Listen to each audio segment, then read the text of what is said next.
बिस्मिल्लाहिर्रहमानिर्रहीम। Dear students, मैं हूं आपके टीचर खलील ख़ान। आज हम एक इंतहाई अहम टॉपिक कैथोड रे ऑसिलोस्कोप जो है वो पढ़ने लगे हैं, जिसको हम CRO भी कहते हैं। उम्मीद है कि ये टॉपिक आपको समझ आएगा, तो इस वीडियो को लाइक और सब्सक्राइब लाजमी कीजिएगा। चलते हैं अपने टॉपिक की तरफ। CRO कैथोड रे ऑसिलोस्कोप ये वो इंस्ट्रूमेंट है जिसमें हम इलेक्ट्रिक पोटेंशियल की जो है वो वेरिएशन को चेक करते हैं, यानी कि उसकी मिकदार में अप एंड डाउन को जो है वो चेक करते हैं, या जो वेरिएशन इलेक्ट्रिक पोटेंशियल में आ रही होती हैं उसको ग्राफ की सूरत में जो है वो ज़ाहिर करते हैं।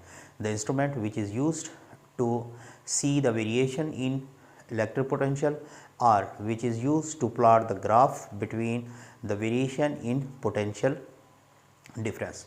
तो ये वो इंस्ट्रूमेंट है जिसके ज़रिए हम इलेक्ट्रिक पोटेंशियल को ग्राफ की सूरत में भी देख सकते हैं और उसमें जो वेरिएशन या वो तब्दीलियाँ आ रही होती हैं उनको देख सकते हैं।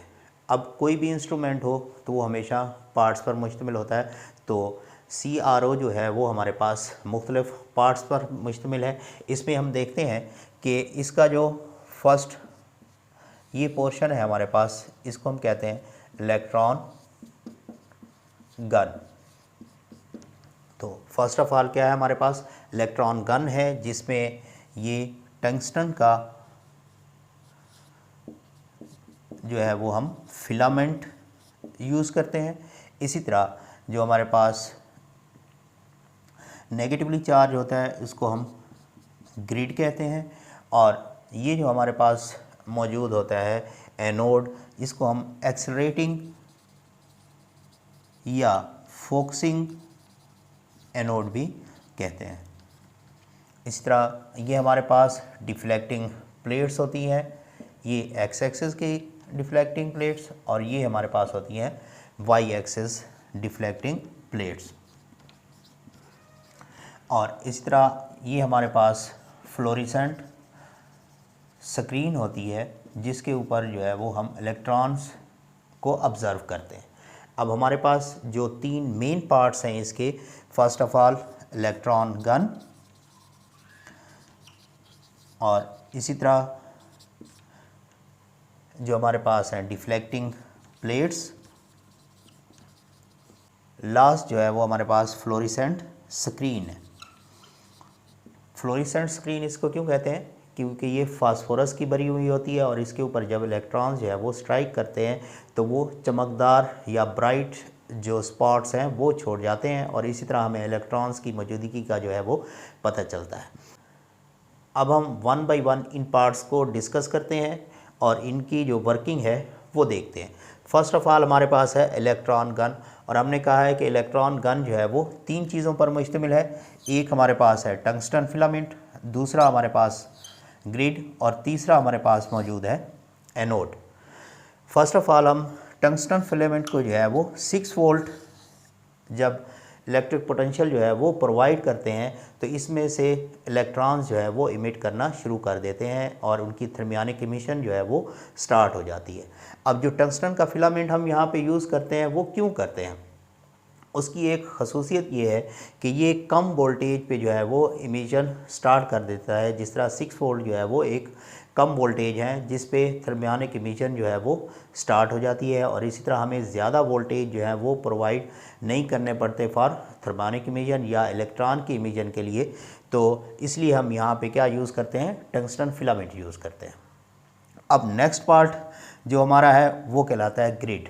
ग्रिड जो है वो नेगेटिवली चार्ज होता है और ये इलेक्ट्रॉन्स की जो प्रोडक्शन है या इलेक्ट्रॉन्स की जो तादाद है उसको कंट्रोल करता है, और इसी तरह इलेक्ट्रॉन्स की तादाद पे ही ब्राइटनेस डिपेंड करती है, यानी कि इलेक्ट्रॉन्स की तादाद अगर ज़्यादा होगी तो ब्राइटनेस जो है वो ज़्यादा होगी, और इसी तरह अगर इलेक्ट्रॉन्स की तादाद जो है वो कम होगी तो इनकी ब्राइटनेस जो है वो कम होगी। इसी तरह यूँ कह लें ग्रिड जो है वो ब्राइटनेस को कंट्रोल कर, क्योंकि इलेक्ट्रॉन के ऊपर भी नेगेटिव चार्ज होता है और ग्रिड के ऊपर भी नेगेटिवली चार्ज होता है। तो अगर हम इस ग्रिड का चार्ज जो है वो बढ़ाते जाएंगे तो इलेक्ट्रॉन जो है वो रिपेल होके वापस मुड़ जाएंगे बजाय वो आगे जाने के या स्क्रीन पर टकराने के।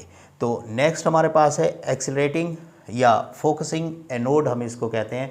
तो इसको हम क्या करते हैं, पॉजिटिवली चार्ज जो है वो देते हैं ताकि जो इलेक्ट्रॉन्स निकल रहे हैं वो सीधा इस एनोड की तरफ जो है वो मूव करें, और इसको हम ज़्यादा से ज़्यादा जो है वो पॉजिटिव रखते हैं ताकि इलेक्ट्रॉन्स एक्सलेरेट हो जाएं, यानी कि बिल्कुल स्पीड में आ जाए और सीधा फोकस करते हुए कहाँ पे आ जाए, फ्लोरेसेंट स्क्रीन पे आ जाए, वहाँ पे जाके हम इनको ऑब्ज़र्व कर लेते हैं। अब ये हमारे पास फर्स्ट पार्ट था इलेक्ट्रॉन गन, जिससे हमने इलेक्ट्रॉन जो है वो हासिल कर लिए और एक गन की सूरत में या एक बीम की सूरत में जो है वो हमारे पास आ गए। इसके बाद हमारे पास होती हैं डिफ्लेक्टिंग प्लेट्स। पहली होती हैं एक्स एक्सिस डिफ्लेक्टिंग प्लेट्स और दूसरी होती हैं हमारे पास वाई एक्सिस डिफ्लेक्टिंग प्लेट्स। तो इनको जब हम एडजस्ट करते हैं तो इलेक्ट्रॉन बीम जो है या इलेक्ट्रॉन्स जो हैं वो अपनी हम मर्ज़ी से एक्स एक्सिस पे की तरफ भी मोड़ सकते हैं और इसी तरह वाई एक्सिस की तरफ जो है वो मोड़ सकते हैं, या इलेक्ट्रॉन्स जो हैं वो वाई एक्सिस और एक्स एक्सिस के अगेंस्ट जो है वो हम प्लॉट कर सकते हैं। और इसी तरह हमारे पास लास्ट पे जो है वो फ्लोरेसेंट स्क्रीन है, जिसको हमने पहले भी कहा है कि वो फ्लोरेसेंट किस वजह से होती है, क्योंकि फास्फोरस की बनी हुई होती है और उसके ऊपर जो है वो इलेक्ट्रॉन के टकराने से जो डार्ट्स पड़ते हैं तो वो हमें वाज़े तौर पे नज़र आ जाते हैं, क्योंकि वो चमकदार जो है वो सतह बन जाती है या चमकदार स्पॉट जो है वहाँ पे नज़र आ रहे होते हैं, और इसी तरह हम इसको इस वजह से कहते हैं कि वो फ्लोरेसेंट स्क्रीन है। अब हम देखते हैं कि ये CRO, ये जो इंस्ट्रूमेंट है या डिवाइस है, वो हम किस जगह पे इस्तेमाल करते हैं और इससे क्या फ़वाइद जो है वो हासिल करते हैं। तो फर्स्ट ऑफ़ ऑल जो है वो वी फॉर्म हासिल करने के लिए जो है वो हम यूज़ करते हैं कि अलॉन्ग एक्स एक्सिस और वाई एक्सिस जो है वो ग्राफ किस तरह प्लॉट हो रहा है। अब किस चीज़ का हमने ग्राफ जो है वो प्लॉट करना होता है, हार्ट बीट्स। देखें जब ECG करा रहे होते हैं तो उस वक्त भी हार्ट बीट्स जो है वो अप्स एंड डाउन्स, यानी कि एक्स एक्सिस और वाई एक्सिस के गिर जो है वो एक वेव फार्म की शक्ल में जो है वो हासिल होती हैं, और वो किस वजह से होती हैं, वो CRO यानी कि हम कैथोड रे जो है वो इस्तेमाल कर रहे होते हैं, और इसी तरह उसको जो हार्ट बीट्स होती हैं उसको हम वेव फार्म में हासिल कर रहे होते हैं।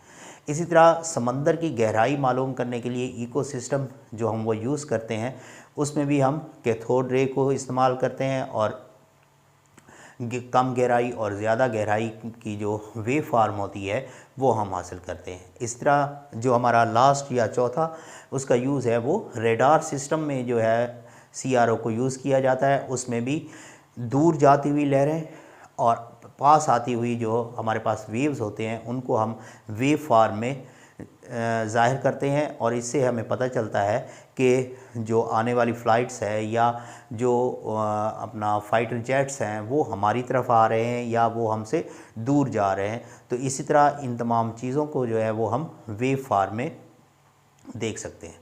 तो ये था हमारा आज का इंस्ट्रूमेंट CRO, जिसकी मदद से हम इलेक्ट्रिक पोटेंशियल को, उसकी वेरिएशन को चेक कर सकते हैं, और उन वेरिएशन को किस सूरत में चेक करते हैं, ग्राफ की सूरत में जो है वो चेक करते हैं।